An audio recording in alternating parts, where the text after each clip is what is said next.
I had available to me, including surgery to remove the prostate and radiation therapy. He then referred me, as I said, to a surgeon, and the surgeon tried to talk me into having the prostate removed. He was quite forcible about it, actually. It really annoyed me. And I said, look, I haven't made up my mind yet. I'm going to go and see an oncologist to talk about radiation therapy. And so he said, okay, that's up to you. So I went to the radiation, or the oncologist at Lake Macquarie Hospital. And he told me what was involved with the treatments, but also the insertion of the gold markers in my prostate and how it was all done. He explained it very thoroughly and told me about the tattoos that I had to have on my body, so as another form of markers. So the treatment was a lot more accurate than what it was, say, 10 years ago, and told me about the success rate.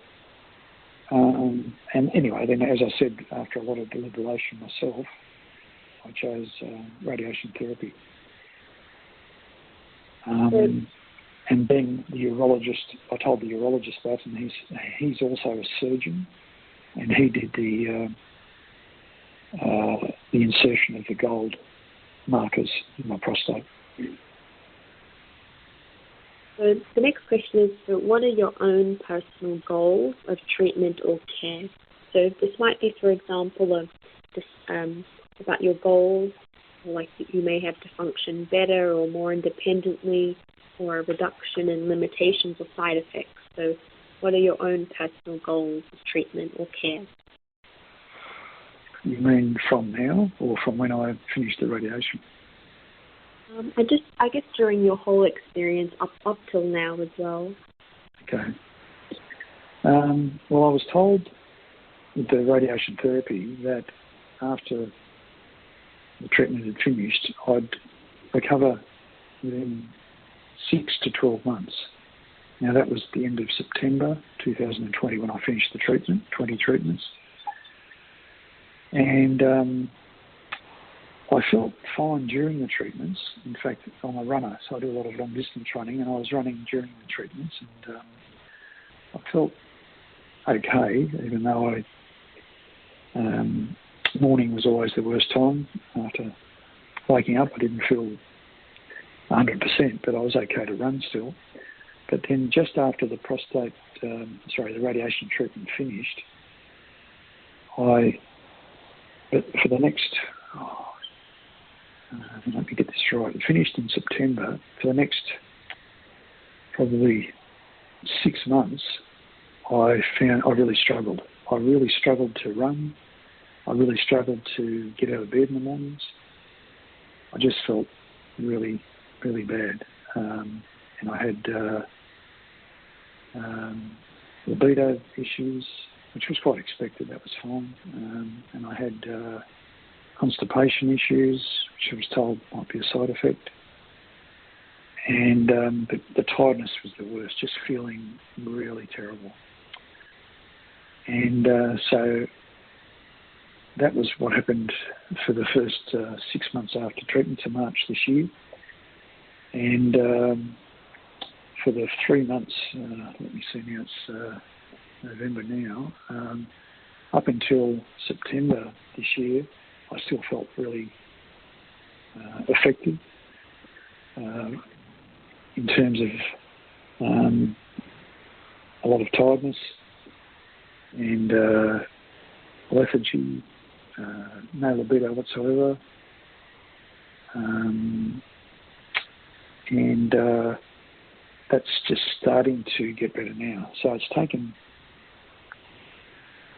14 months after the treatment finished for me to start getting back to where I felt like before I started the treatment back in July last year. And the thing that was really frustrating to me was I contacted the oncologist a few times and he just brushed it aside.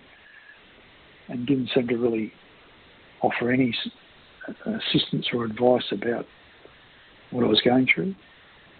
And I went and saw my GP, and she said, look, the reason for that is that they know, the oncologist knows that you'll eventually get better. And I said, well, yeah, but it'd be good to have some advice on how to speed up my recovery, but that was never offered to me.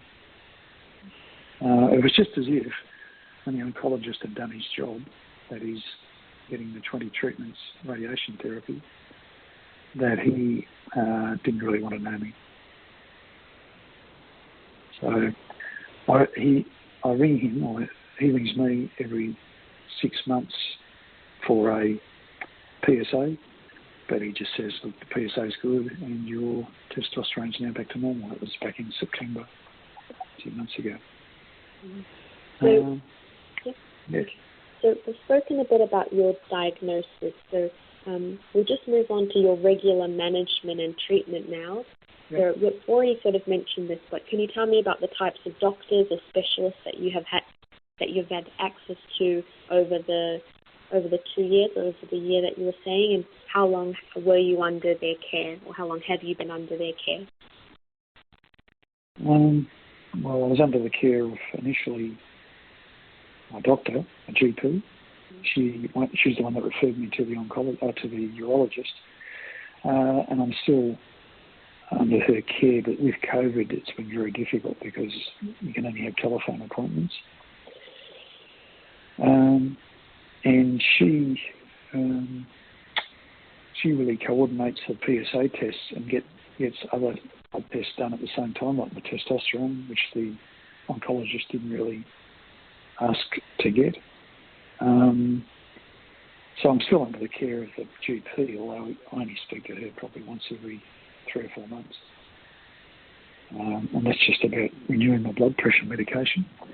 The urologist, I suppose you'd say I was under his care until the radiation treatment finished, although I didn't see him till after it had finished and he wanted to see me to see how it went. And then I've had no more contact with him. The oncologist, well, obviously I was in his care from when he first explained how radiation therapy would work, and during the radiation itself for the 20 treatments, although I saw more of an oncology nurse than I did the oncologist during the treatment. And then the only time I speak to the oncologist now is when he rings me every 6 months for the PSA test.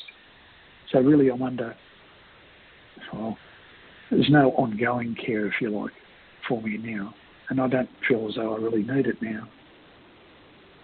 So just to clarify, who is your main provider of treatment now, and how long have they been your main provider of treatment?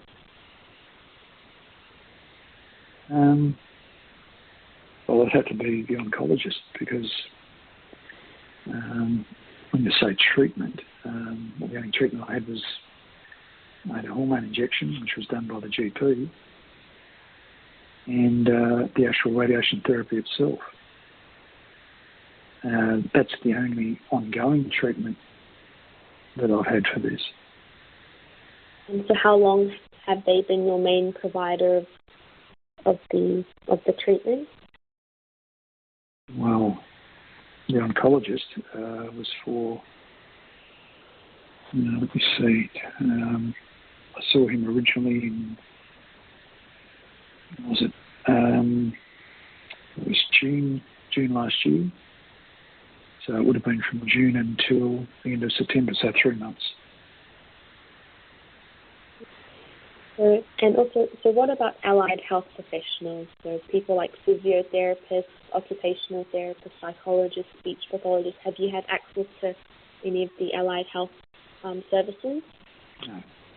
No, I haven't sought them. I haven't been offered them. I haven't sought them either. The oncologist said to me, look, the reason why the treatment went so well for me, he's sure about this, was that I was, as I said earlier, I do a lot of running and go to the gym a lot, and I'm very fit. And he said, that's